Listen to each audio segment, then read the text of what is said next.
오늘부터 오미크론 변이 확진자를 대상으로 재택치료를 전면적으로 실시하며 선택과 집중을 위해 생활치료센터는 위험성이 있는 고령층, 기저질환자 등으로 집중 배정될 것입니다.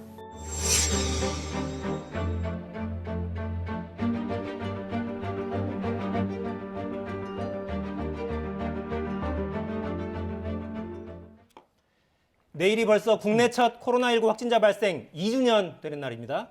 사사건건은 오늘 윤태호 전 방역총괄반장 모시고 우리가 지나온 길, 또 가야 할 길 짚어보겠습니다. 자, 어서 오십시오. 네, 안녕하세요.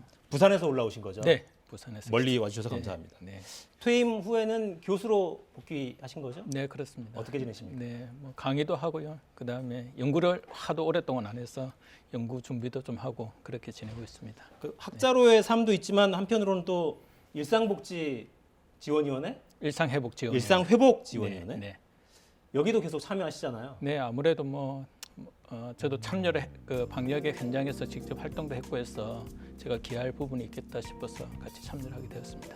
네, 이 위원회에는 워낙 여러 분야 전문가들이 참여하고 있어서 논의 과정이 때로는 상당히 격렬하기도 하다고 들었습니다. 네. 어떤 부분이 좀 쟁점이 됩니까, 요즘에는?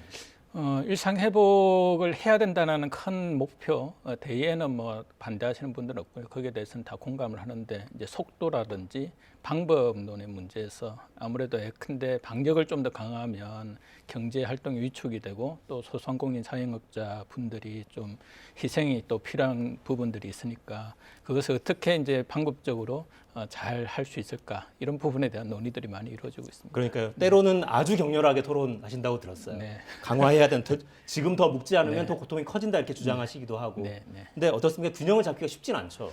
아무래도 이게 방역과 경제라는 게 서로 상충되는 성질이 있기 때문에 이것을 균형 있게 조화 있게 하는 것 자체가 상당히 어렵습니다. 하지만은 그것이 또한 현실이기 때문에 또 풀어야 할 숙제라고 생각을 합니다. 네. 자, 최근에 델타 변이 유행이 좀 잦아드나 했더니 이젠 오미크론입니다. 감염 전파력이 더 높다고 하죠. 오늘 총리 발언 듣고 계속 이어가겠습니다. 오미크론 확산 속도가 빨라지고 있습니다. 신규 환자 4명 중 1명꼴로 오미크론 감염이 일어나고 있습니다. 특히 호남권, 경북권, 강원권을 중심으로 오미크론 점유율이 가파르게 상승하고 있습니다. 이러면 금주 내에 오미크론이 국내 우세종이 될 것으로 전망됩니다. 준비된 전략에 따라서 빈틈없이 대비를 한다면 환자 수가 늘어나더라도 충분히 위기를 극복해낼 수 있을 것입니다. 의료계의 적극적인 협력과 국민 여러분의 방역 참여를 다시 한번 요청드립니다. 네, 여유 있게 2년 전을 돌아볼 여유가 없을 정도로 위기가 안 끝나는데요. 일단 전문가시기도 하니까 오미크론 전파 상황은 지금 어떻게 좀 평가하십니까? 점점 우세화가 지금 되어가고 있고요. 그다음에 아마 조만간에 델타 변이를 대체할 변이로 아마 자리를 잡을 것 같습니다. 네. 그 오미크론 확진자가 급증할 거라는 우려가 좀 있어서 네. 대비는 지금 잘 되고 있다고 평가하세요? 네, 아무래도 이제 저희가 바이러스의 어떤 변이 특성에 따라서 지금까지 2년 동안 대응을 해왔고 또 앞으로도 변이의 어떤 특성에 따라서 대응을 해야 되는 상황들입니다. 아무래도 오미크론의 특성이 감염력은 높지만 치명성은 낮기 때문에 어떻게 하면 방역과 의료를 좀 효율적으로 할 것이냐 또 신속하게 할 것이냐가 중요한 부분이고요. 그리고 지금까지는 입원을 중심으로 했다면 이제는 이제 재택 치료를 중심으로 해서 가면 훨씬 더 바이러스가 뭐 변한다 하더라도 저희 대응들은 그게 따라잡을 수 있다고 생각을 합니다. 그러니까 중증화율이 낮으니까 네. 이게 뭐 중환자실이나 이런 여력엔 좀 숨통이 트이지 않겠냐 이런 전망도 있고 네. 한편으로는 그렇다 하더라도 환자가 워낙 많이 발생하면 네. 중환자도 늘어날 테니까 네. 위험한 거 아니냐 이런 전망도 있고요. 네, 맞습니다. 이제 중증화율이 뭐 3분의 1로 떨어진다 하더라도 환자 수가 뭐 5배 정도 늘어나면 그 이전보다 중증 환자가 더 많이 이제 발생을 하는 거죠. 결국에는 숫자적으로는 그만큼 의료 체계 부담이 되니까 결국에는 바이러스가 아무리 감염력이 높다, 전파력이 높다 하더라도 일정한 수준 내에서 발생자 수를 억제를 시켜야 될 거고요. 그 상황에서 중증화율이 낮은 부분에 대해서 의료 체계적으로 대응을 해야 될 것이라고 생각합니다. 미국 쪽에서는 엔데믹 이야기도 나오더라고요. 아직까지 엔데믹까지 판단하기는 조금 이런 시기인 것 같고요. 바이러스의 특성들이 아직까지 완벽하게 밝혀지지는 않았습니다만은 아무래도 뭐 계절 독감이라는 것이 저희가 이제 대응을 하는 것을 보면 백신 접종을 받고 그 다음에 치료제를 가지고 저희들이 대응을 했다시피 그래도 계절 독감도 매년 접종을 받지 않습니까? 그러니까 코로나19 바이러스 자체도 변이를 한다 하더라도 매년 접종을 해야 될 가능성들 이런 부분들은 배제할 수 없다라고 봅니다. 그러니까 저희가 지금도 매년 독감 백신은 맞고 있고 독감 백신과 별개로 코로나 백신도 따로 계속 접종을 해야 될 가능성이 높습니까? 네. 아니면 이게 합쳐지게 될까요, 나중에? 아마 이제 백신 개발이 어떻게 이루어지냐가 달라질 건데요. 근데 뭐 코로나와 계절 독감이 같이 효과가 있는 백신이 개발이 될 수도 있고요. 또 따로따로 이제 백신이 이제 개발이 될 수도 있는데 그거는 백신 개발이 어떤 방향으로 되냐에 따라서 달라질 수 있을 것 같습니다. 네. 상황 좀 지켜봐야겠네요. 오미크론이 지나치게 빠른 속도로 급격하게 확산이 되지 않았으면 네. 하는 그런 바람을 좀 가져보겠습니다. 자, 그러면 지금부터는 과거로 좀 돌아가 보겠습니다. 끝이 보이지 않는 긴 터널 한번 되짚어보죠. 코로나 2년 저희가 영상으로 준비했습니다.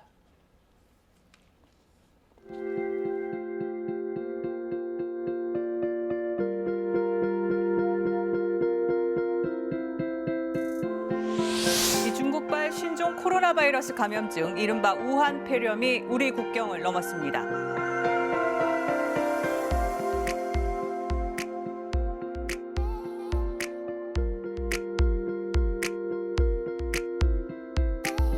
그 어떤 장소와 만남도 코로나19의 위험에서 예외가 될 수는 없습니다.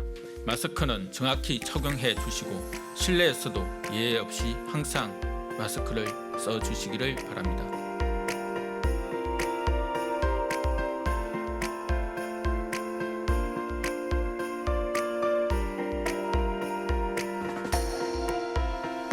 방역 조치로 희생과 고통을 감내해 주신 소상공인, 자영업자 분들께는 감사와 동시에 미안한 마음이 교차합니다. 국민 여러분 덕분으로 지금까지의 수많은 위기를 헤쳐나올 수 있었으며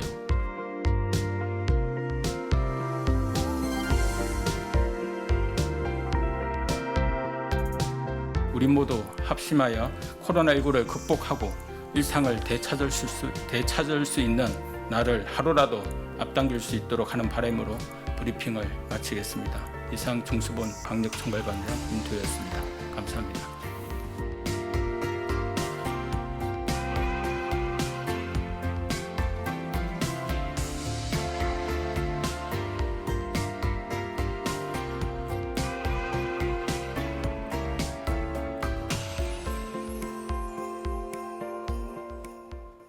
아, 돌아보니까 진짜 아득하네요. 네, 그렇습니다. 중국 우한에서 원인불명 폐렴이 네. 보고되면서 시작이 됐고 네.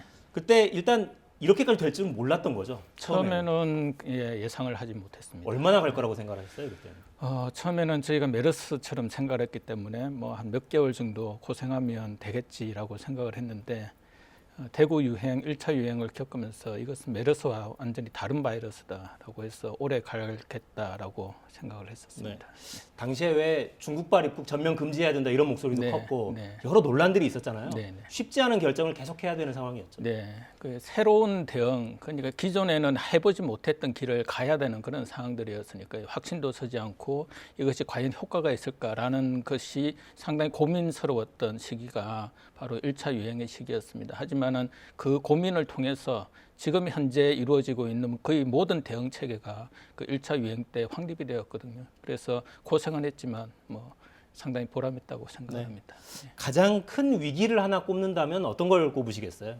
아무래도 뭐 대구 경북 유행이죠. 신천지발 처음에 유행. 신천지발 유행. 그 당시에는 사실은 경증 환자들이 많았음에도 불구하고 기존의 메르스에 준하는 대응을 하다 보니까 모든 환자들은 입원을 시켜야 되는 그런 상황들이 보니까 병상이 이제 너무나도 턱없이 부족하고 그래서 대안으로 이제 나왔던 것이 생활치료센터.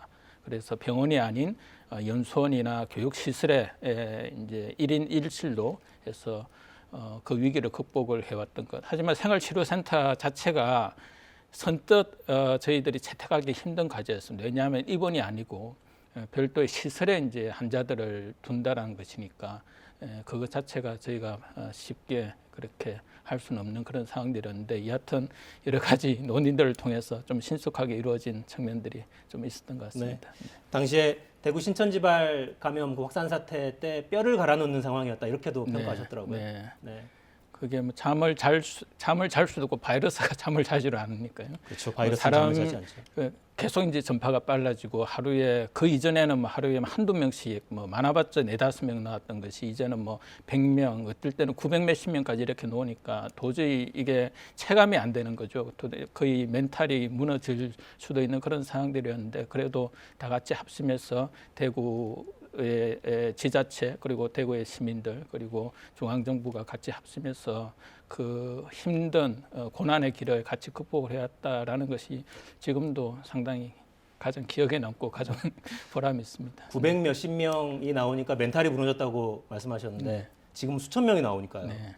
그러니까 또 완전히 질적으로 다른 상황인 거죠 그때랑 네, 지금. 어차피 어떤 사람의 어떤 인식이라는 것이 상대적인 거니까요. 이게 그러니까 한두 명 나왔던 것에서 900명 나오는 거하고 그다음 뭐 계속해서 몇천 명이 나온 상태에서 뭐 몇천 명이 조금 더 나온 거하고는 네. 감이 좀 많이 다르죠. 네. 근데 돌아보면 메르스도 이제 코로나 바이러스가 네. 전파시키는 감염병이고 네. 코로나19도 코로나 바이러스인데요. 네.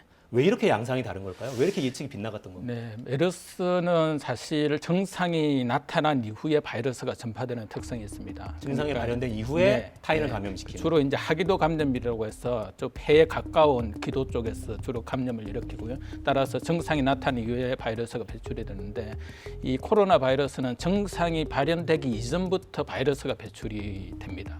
그리고 증상 초기에 가장 활발하게 바이러스가 배출이 되니까 결국에는 메르스는 주로 의료기관에서 감염이 주로 발생을 하고요. 이 코로나19 바이러스는 지역사회에서 감염이. 그건 병원에 가기 전에 이미 지역사회에서 이미 바이러스가 배출이 되니까 훨씬 더 많은 환자 그리고 대응을 하기가 힘든 그런 부분이 있습니다. 그렇군요. 네. 바이러스 특성 자체가 네. 그러니까 잠복기에 이미 타인을 감염시키고 있으니까 네. 나도 모르는 사이에 주변 사람들에게 옮기게 되는 특히나 가장 가까운 가족들이 문제죠. 네, 그렇습니다. K 방역이 3T 추적하고 진단하고 격리하고 네. 이런 걸로 큰 성과를 냈는데 가장 큰 공을 돌리라면 누구에게 돌리시겠습니까? 아무래도 방역에 적극적으로 협조해 주셔서 국민들이 1등 공신이라고 생각을 국민 하고요. 전체. 그다음에 두 번째는 현장의 대응 인력들이죠. 보건소에 일을 하시는 분들 그리고 감염병 전담병원에서 일선에서 최전선에서 환자를 치료하시는 분들 그 현장의 인력들이 그다음으로 중요한 공이 돌아보면 그러니까 사망자가 좀 적은 편, 네. 치명률이 좀 낮죠 우리나라가. 네. 뭐 여러 가지 성과를 냈습니다만 그래도 아쉬운 점을 꼽으라면 어떤 걸 꼽으시겠습니까? 저희가 사실 이제 특히 백신이나 치료제 개발이 역량이 아직은 조금 사실은 부족합니다. 그래서 백신 개발이 조금 늦어지고 또한 저희가 백신 지금 현재 다른 백신도 대부분 수입에 의존을 하거든요. 그래서 그런 부분들은 앞으로 저는 우리도 백신의 어떤 주권 국가가 좀 되어야 되겠다라고 생각을 하고 또 이러한 부분에서 좀 투자가 많이 이루어져서 앞으로 이러한 코로나19보다 더 독한 바이러스가 나올 가능성들이 높은데 거기에 대해서 대비를 하기 위해서는 특히 어떤 예방적인 노력들 특히 백신 부분과 관련되어서는 좀 더 집중적인 투자가 필요하다라고 생각합니다. 백신 개발 말씀을 하셨습니다만 특히나 정치권을 중심으로 백신을 이 도입하는 속도가 네. 너무 늦어서 네. 국민들이 겪은 피해가 좀 커지지 않았느냐라는 지적도 하잖아요. 네. 그 부분은 어떻게 그 답변하시겠습니까? 부분도 이제 돌이켜 보면 좀 아쉬운 부분인데요. 사실 당시로는 코로나 백신이 이렇게 빨리 개발이 될지는 예측을 하지 못했습니다. 보통 5년에서 10년 그리고 코로나 바이러스는 워낙 변이가 심하기 때문에 백신이 과연 개발될 수 있을까라는 그런 회의적인 그런 부분들도 일부 있었습니다. 그래서 저희가 신속하게 백신에 대한 구매 결정을 하고 이렇게 도입을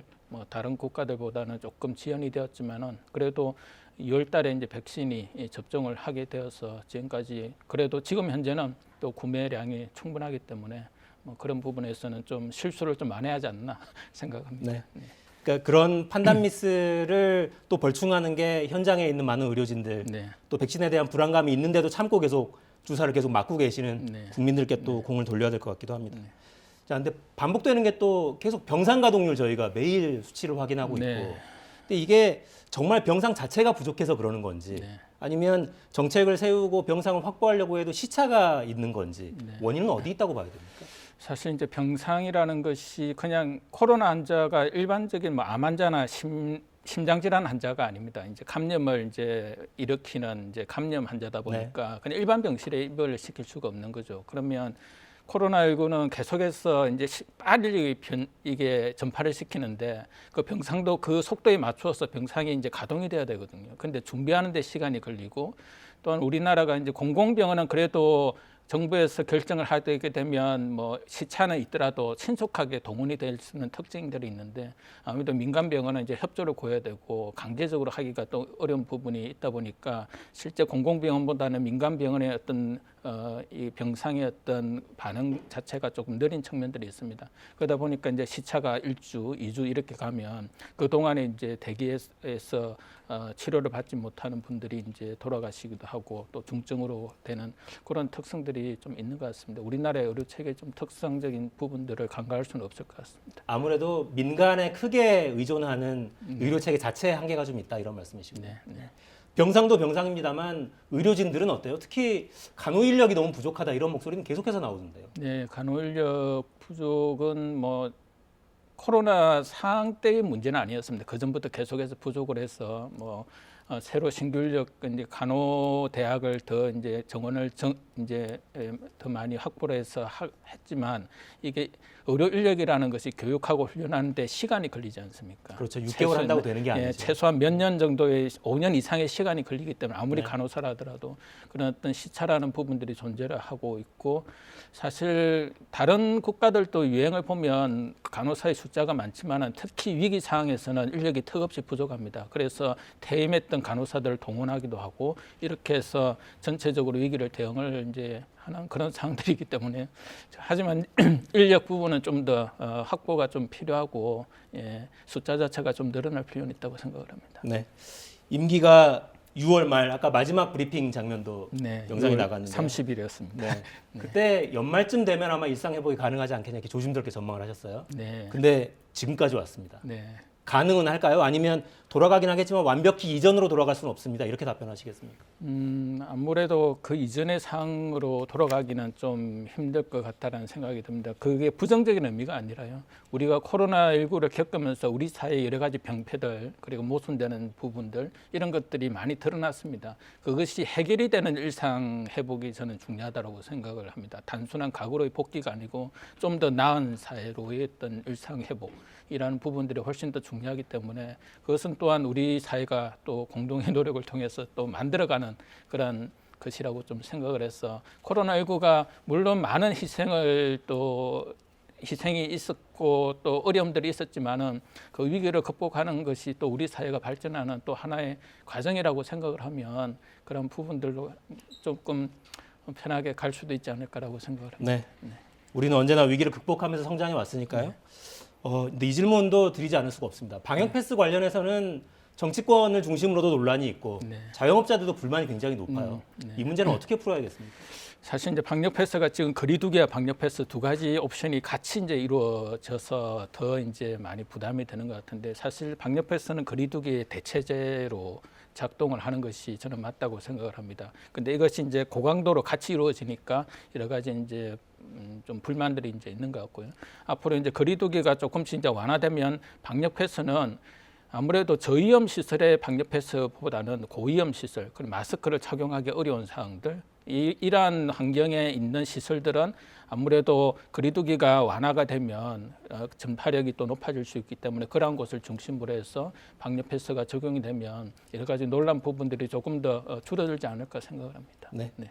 교수님 개인적인 앞으로의 계획이 있다면 어떤 걸 좀 갖고 계십니까? 네, 제가 사실 마지막 그 브리핑하면서 이제 기자들께 간담 며칠 기자들이 물어봐서 앞으로 뭐 어떻게 할 거냐 해서 좀 책을 쓰겠다라고 했는데 게으른 탓인지 아직 책을 못 쓰고 있습니다. 그래서 저는 이 상황에 대한 기록이 상당히 중요하다고 생각이 들고 단순한 어떤 사실의 어떤 기록이 아니라 그것을 어떻게 이제 평가하고 거기에서 앞으로 교훈을 어떻게 얻을 것인가라는 부분들이 중요하다고 생각을 하기 때문에 조금 더 분발해서 책을 쓰도록 그렇게 할 그 예정입니다. 기록을 갖고 또 네. 우리 사회가 감염병과 싸울 수 있는 무기가 될지도 모르겠네요. 네, 기대해 보겠습니다. 감사합니다. 네, 감사합니다.